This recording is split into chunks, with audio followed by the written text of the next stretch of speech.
Bismillahirrahmanirrahim. Qala al-musannif rahimahullah wa nafa'ana bih wa bi 'ulumihi fid dharain amin radhiyallahu ta'ala anhu. Wa niyatul qudwati wal mutaba'atul wajibatu.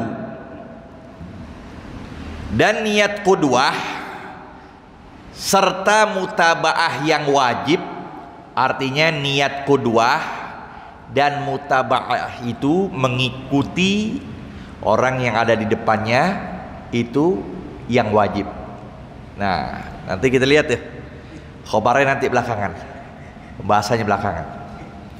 Fa'in qaranahu, maka jikalau si makmum menyertakan imam fitaharrum di dalam takbiratul ihram, pas lagi bicara Allah atau sebelum mengucapkan ro, si makmum sudah masuk di dalam sholat. Allahu akbar, baru ucapan kaf masuk dia di dalam sholat. Nah, di sini ada 4 hukum muqaranatul makmum alal imam. Ada 4 hukum. Yang pertama disebut sunnah. Wajar. Ya, Pak. Jadi ngikutin imam dihukumkan sunnah buat si makmum. Nih, ini yang sering kita nggak dapatkan dalam sholat berjamaah. Apa itu?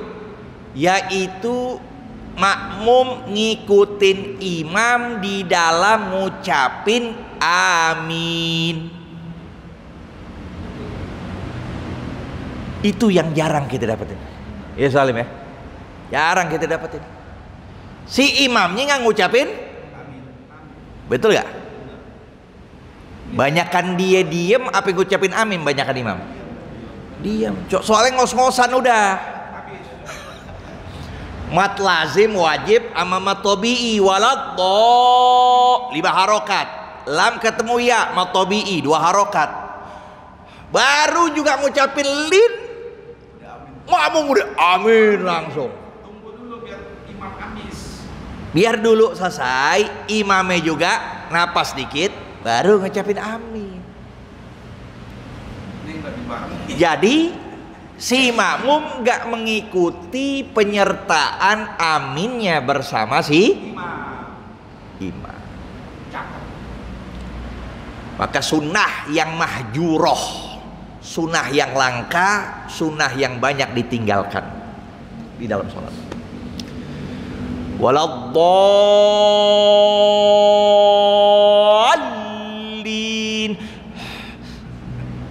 amin si makmum baru nun udah amin duluan. Imam ngos-ngosan atau imam baru saktah, jadi nggak ada bacaan amin lagi. Padahal kalau ngikutin dalam hadis disebut tidak, yang artinya tidaklah si makmum mengucapkan amin beserta aminnya imam, niscaya akan diaminkan oleh malaikat.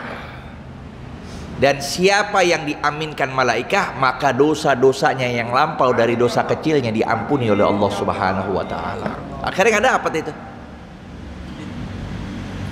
Yang pertama, hukumnya jadi apa? Sunnah, ngikutin imam. Yang kedua, hukumnya haram dan batal sholat. Nih sekarang, ketika takbiratul ihram imam belum selesai, si makmum sudah masuk, udah nyodok duluan, maka hukumnya batal sholat si Allahu akbar, langsung duluan dia ngikutin. Yang ketiga, mukhtalafi, berselisih paham, ada menyatakan batal, ada yang menyatakan tidak batal, yaitu ketika si imam ngucapin salam, dia pun juga ikut serta ngucapin salam. belum ngucapin mim, menurut pendapat Ibnu Hajar setelah ngucapin mim, assalamualaikum. Nah, belum ngucapin alaikum, si makmum sudah udah ngucapin salam. Nah, menyertakan si imam ini hukumnya mukhtalafi, berselisih pendapat ulama. Ada yang menyatakan batal, ada yang menyatakan tidak Yang keempat, hukumnya makruh. Nah, jadi ada berapa itu? 4. Jadi menyertakan imam dalam gerak-gerik dan ucapan hukumnya 4 macam. Makruh di dalam sholat berjamaah, imbasnya mufawwitah li fadilati jamaah. Segala apapun kemakruhan dalam sholat jamaah itu artinya meluputkan pahala jamaah. Jadi nggak dapat pahala jamaah. Nah, jadi dia nggak dapat pahala jamaah. Yaitu apa? Menyertakan gerak-geriknya bersama imam. Imam belum ruku, dia langsung ngikutin ruku. Imam baru ngangkat dikit, dia ngikutin lagi, ngangkat dikit. Mau jadi imam kayaknya benar. Imam mau sujud, dia udah langsung turun sujud. Itu namanya makruhah yang mufawwitah li fadilatil jamaah. Tuh ya. Nah, fa in garanahu fi taharrum au tagaddam alaihi bi ruknain fi'liyin au ta'akhkhar anhuma bihima. Nah, ini ada kalanya kalau tadi makruh. Jadi imam ruku dia ngikutin ruku, imam i'tidal dia ngikutin. Nah, tapi kalau seandainya dia ditinggalkan oleh imam dengan 2 rukun, itu dalam keadaan tanpa uzur, bengong aja dia lagi bengong, lagi mikir, banyak pikiran, lagi sholat, di pertengahan lagi berdiri, imam udah ruku, padahal posisi dia ya baik dia itu masbuk apa muafiq, sama hukumnya, pokoknya dia makmum. Kalau masbuk udah jelas ya, luput dia 1 rakaat. Ini yang muafiq nih, yang ikut sama imam takbiratul ihram. Ketika dia lagi berdiri, lagi baca, imam udah ruku, dia lagi mikir-mikir ya, lagi pikiran, banyak pikiran, tanpa uzur. Imam turun, dia posisi masih, nah, maka hukumnya batal sholatnya itu. Jadi kalau ta'akhur ya, membelakangi imam dengan 2 rukun, membelakangi imam dengan 2 rukun ya, baik dia itu rukun tawil atau rukun qasir, dah kita bahas. Pokoknya membelakangi imam dengan 2 rukun, dia berada di belakang imam dengan 2 rukun, ketinggalan. Nah, ketinggalan 2 rukun tersebut membatalkan sholat si makmum. Mestinya ketika sudah dia i'tidal, nah maka langsung dia harus ruku supaya nggak tinggal 2 rukun, supaya nggak ketinggalan 2 rukun. Begitu. Apanya tuh? Iya, batal udah. Ulang lagi dia. Ulang, nunggu atau terusin, yang penting dia ulang lagi. Nggak boleh diterusin. Itu dia. Batalat au bi uzrin, atau meninggalkan imam dengan sebab uzur. Jadi yang tadi sengaja ya, ini dengan sebab uzur. Nah, seperti apa? Ka'an nasiyal fatihata, seperti dia lupa baca Fatihah. Dia lupa baca Fatihah. Imam setelah baca surah, dia dengerin surah imam, dia nggak baca, padahal posisi dia sebagai muwafiq, makmum yang bisa baca Fatihah waktunya bersama dalam berdiri, padahal dia bisa. Dia langsung si imam ruku, dia lupa baca Fatihah. Imam pas lagi ruku dia lupa baca Fatihah. Nah, maka gimana? Jangan ngikutin imam. Jangan ngikutin. Lalu apa yang dia harus lakukan? Baca Fatihah dulu. Nah, posisi inilah dimaafkan 3 rukun panjang. 3 rukun? 3 rukun panjang apa aja rukun panjang? Pertama, ruku.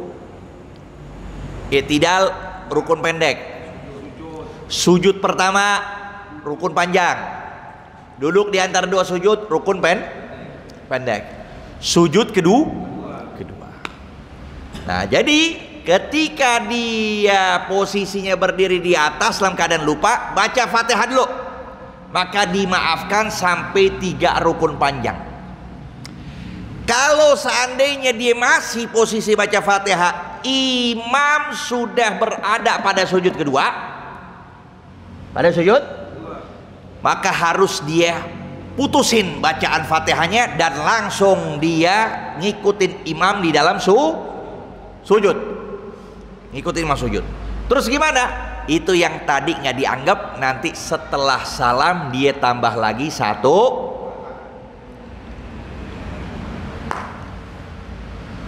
Jelas ya? Atau dia bukan lupa tapi bacanya lambat.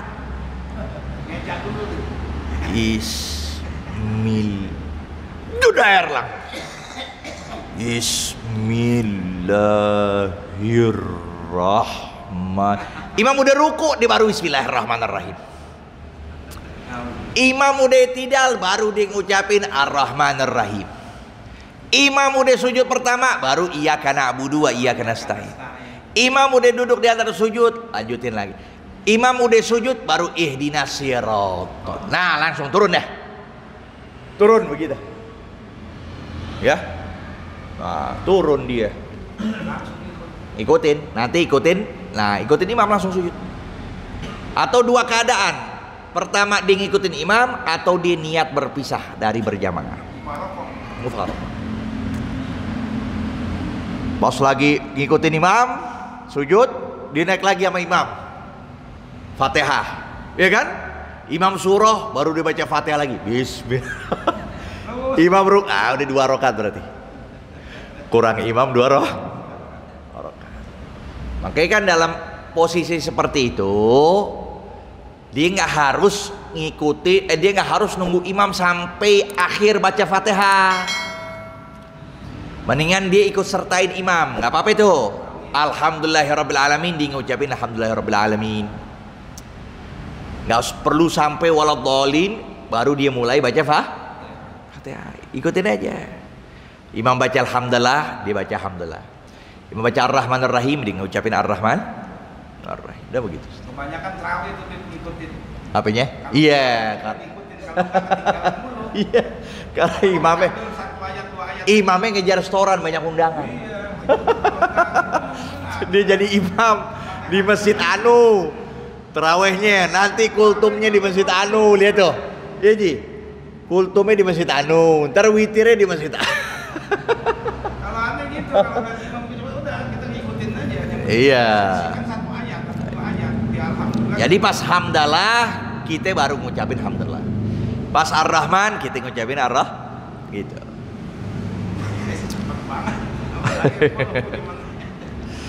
Ya.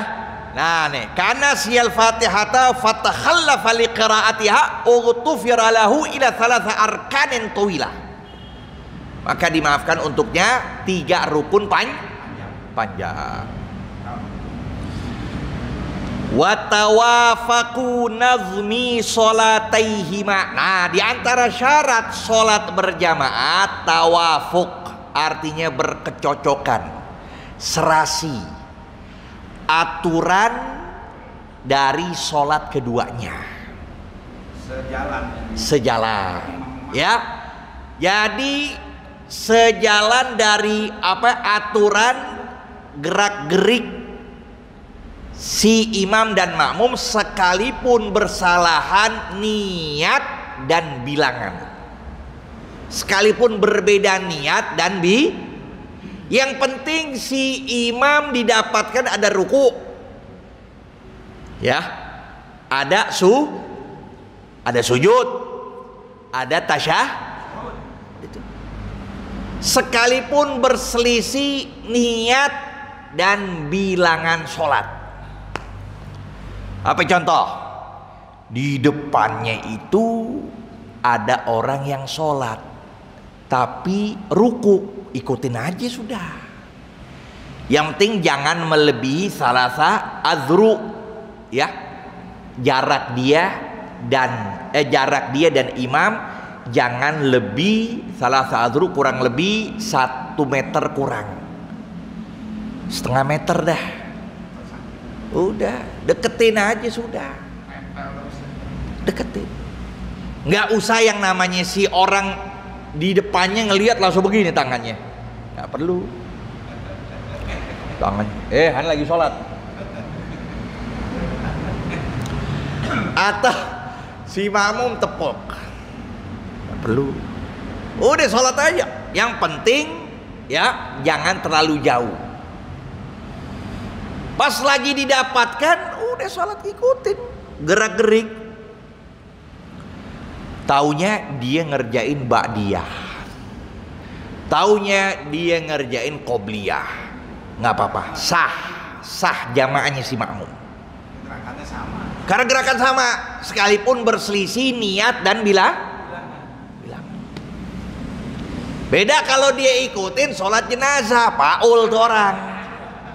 Udah tahu sholat jenazah, dia ngikutin mau sholat asar.